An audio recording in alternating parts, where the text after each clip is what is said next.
They feared death, and yet they prepared for it.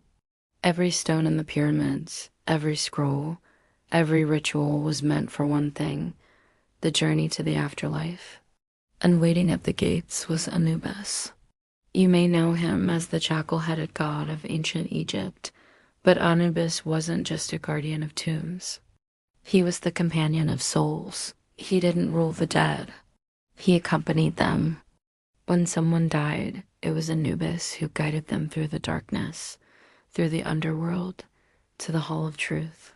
The Hall of Truth was built to test the truth.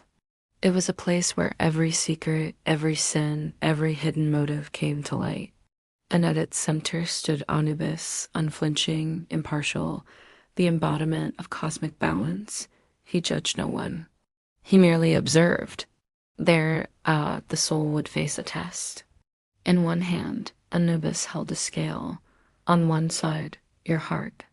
On the other, a feather, the feather of Ma'at, the goddess of truth.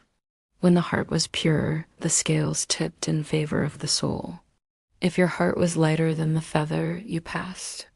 You entered the afterlife. But if it was heavier, weighed down by lies, cruelty, guilt, you were fed to Ammit, a creature part lion, part hippo, part crocodile. The scales held steady, unwavering, reflecting the immutable law. The heart, the seat of human emotions, desires, memories, must be lighter than the feather, the symbol of divine truth. The feather of Ma'at revealed the soul's darkest secrets.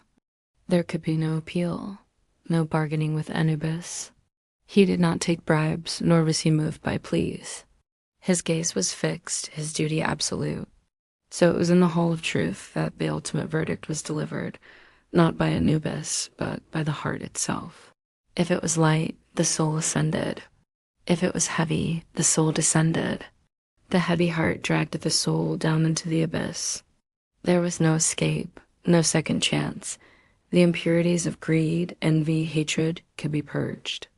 The darkness of deceit, betrayal, murder could be illuminated. Anubis cared not for the vessel, but for the spirit within. He saw not the gold on a king's finger, but the king's soul in the balance. He looked not at the fine linen garments, but at the heart they concealed. Anubis did not punish. He did not forgive. He simply revealed who you truly were. If you lived a life of virtue, your heart, though heavy with earthly attachments, could be purified.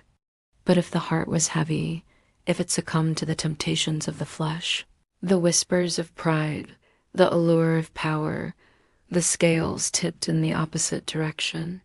And what was the use of tears when the deed was done? When the heart had strayed from the path of truth? In those final moments, there was only the grotesque mockery of Ammit, the devourer, the only witness to their despair, the only companion in their eternal damnation. Thousands of years later, we still place guards at our graves. But what we should remember even more is that our heart is being weighed.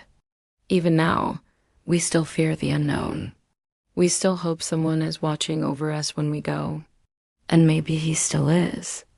So next time you tell a lie, cheat a little, or act with cruelty, remember your heart is being weighed. That is all for today. If you liked the video, subscribe, comment, tell your friends, and stay tuned for the next episode of Whispers of Myth.